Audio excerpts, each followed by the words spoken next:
मैं घटना बता रहा हूं उदयपुर की, लाइव कर रहा हूं सीधी घटना। हमारे घर में जाना हुआ, एक ही घर में अच्छा खासा विशाल महलनुमा अमीर घर, एक ही घर में दो परिवार रहते थे, एक दिगंबर और एक श्वेतांबर। जो श्वेतांबर था उनकी जाति थी छाजेड़, और जो दिगंबर थे, नाम भी याद आ गया, मोहन जी नागदा। अभी 1 वर्ष पहले उनका देह विलय हुआ। उदयपुर के टॉप 10 में रहे वो। बात मैं तब की बता रहा हूं जब हम उनके घर गए, उन्होंने हमारा बड़े प्रवचन का आयोजन किया। उनके घर में 2 बेडरूम थे, खूब सारे बेडरूम, पर 2 बेडरूम पता लगा एक में छाजेड़ रह रहा है, एक में नागदा रह रहा है। तो हम चौंके, हमने कहा भाई ये 2 परिवार, एक श्वेतांबर परिवार, एक दिगंबर परिवार, और आप इतने अमीर हैं, आप एक ही घर में, क्या हमारा किचन भी एक है, क्या हमारे सारे बच्चे भी यहीं रहते हैं, बच्चों की बहुएं भी यहीं रहते हैं, हम एक साथ रहते हैं, अब इसका राज क्या हुआ हमारा। मिस्टर नागदा दिगंबर समाज के युवक थे, बचपन में गरीब घर में पैदा हुए, हैसियत नहीं थी कि पढ़ लिख ले, पर उनके मन में एक तमन्ना थी कि मैं पढ़ लिख कर सीए बन जाऊं। क्या बन जाऊं? पढ़ लिख कर सीए पास कर लूं। एक दिन उन्होंने अपने दोस्त जो छाजेड़ थे जाति से, अभी भी हैं, उन्होंने उससे कहा कि भैया हो सकता है वो लाइव हमें सुन रहे होंगे, अभी वो हमसे बहुत प्रेम करते हैं, तो हो सकता है जब मैं बोल रहा हूं तो वो सुन भी रहे होंगे।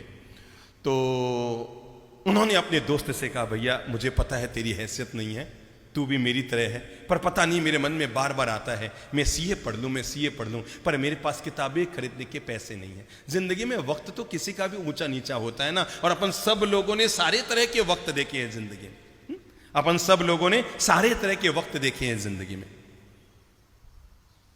मेरी एक इच्छा है, अगर तू थोड़े से रुपए की व्यवस्था कर दे, मैं अहमदाबाद चला जाऊं उदयपुर से, और वहां पर जाकर सीए पास करके आ जाऊं। सीए की पढ़ाई में पास कर लूंगा, मन लगाकर पढ़ूंगा, बस मेरे लिए 1000-1500 रुपया, उस समय 1000-1500 में सीए पास हो जाती थी, अब तो 1000-1500 में प्रेप से भी बच्चा नहीं निकल पाता। उस समय में जितने रुपये में लोग सीए करते थे, इतने में तो अब केजी में भी नहीं आते हैं बच्चे। तो मुझे पता है तेरी हैसियत नहीं है, तेरी भी मेरी हालत है, पर देखना कहीं से कोई व्यवस्था हो जाए तो। दोस्त था, गया अपने घर। बात ही बात में, ध्यान से सुनना घटना को, किसे कैसे हैं दोस्त। बात ही बात में वो अपने घर गया, मौका देखकर पत्नी से अलमारी की चाबी ली, और उसके ससुराल से एक सोने की चैन आई हुई थी, वो उसने निकाली, और निकालकर चुपके से जेब में डाली।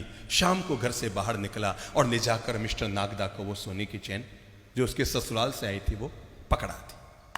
उसने कहा ये क्या, कि बस मैं कह रहा हूं ना, तू इसे लेकर अहमदाबाद जा, इसे बेच देना और इससे अपनी पढ़ाई सीए करके आ जाना। नागदा ने 5 बार मना किया, मोहन नागदा ने 5 बार मना किया, भैया मैं नहीं जाऊंगा, तेरी सोने की चैन बेचकर मैं पढ़ूं। पर उसने अपनी सौगंध दिल दोस्त की, तुझे मेरी सौगंध, तू जा और एक बार सीए पास करके आ जा बस। अरे तू सीए पास कर लेगा तो फिर तेरे सोने की चैनों की लाइन लग जाएगी।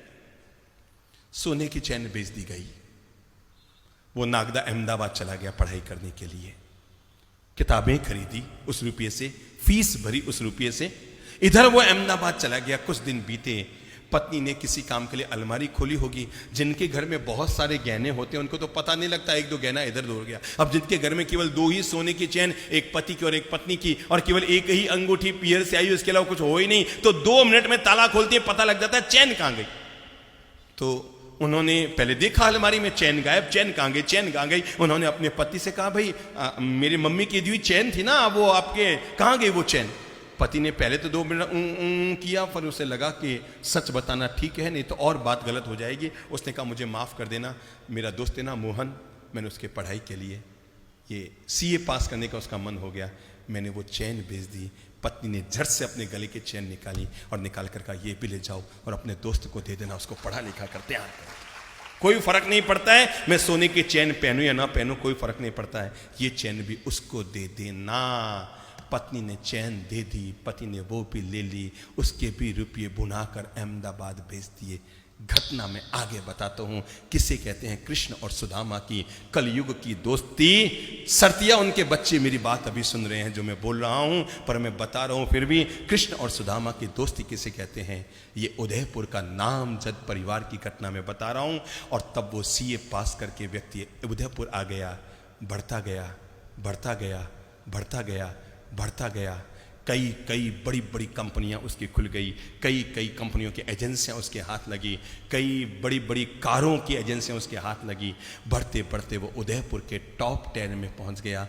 खास बात ये नहीं है कि मोहन नागदा टॉप 10 में पहुंच गया, पर उस मोहन नागदा ने खास बात ये की, जिस उसके दोस्त और उसकी पत्नी ने उसके लिए 2 चैन बेची थी, उसने केवल एक काम ये किया कि जिस दिन वो अरबपति बन गया, उसने पहला काम किया, अपने दोस्त और वो बच्चों को भी अरबपति बना के खड़ा कर दिया। और न केवल अरबपति बना दिया, हम आंखों से देख कर आए, दुनिया में ऐसी मिसाल कहीं नहीं होगी कि शादी के 40 साल के बाद भी, 45 साल के बाद भी दोनों दोस्त एक घर में रहते हैं। एक घर में एक चूल्हा, एक चौका, दोनों की बगल बगल में बेडरूम, और यहां तक कि इतना ही नहीं, उनके बच्चे भी सारे के सारे उसी बिल्डिंग में रहते हैं। इधर इस वाले दोस्त का बच्चे का बेडरूम, उधर उस वाले दोस्त का। और जब भी बात चलती यही कहते हैं हम 9 भाई बहन हैं।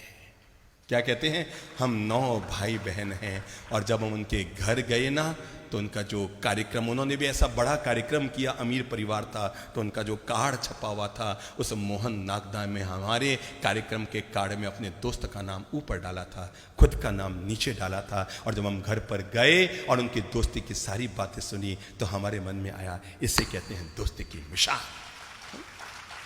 आज भी। और इतना ही नहीं, मोहन नागदा का जब कैंसर होने के बाद शरीर छूटने लगा, तो मरने से पहले, अपने देह विलय से पहले, शायद देश के बड़े से बड़े संत जितने भी रहे होंगे, दिगंबर समाज के हर संत मोहन नागदा को जरूर जानता है। वो इतना प्रभावी व्यक्ति रहा। लेकिन जब उनकी मृत्यु हो रही थी, तो मृत्यु के पहले बच्चों ने इतना ही पूछा, पापा आपकी कोई इच्छा? तो मरते समय उस पापा ने यही कहा, बेटा मेरा दोस्त और उसका परिवार हमेशा तुम लोग साथ रहना, कभी भी जुदा मत हो।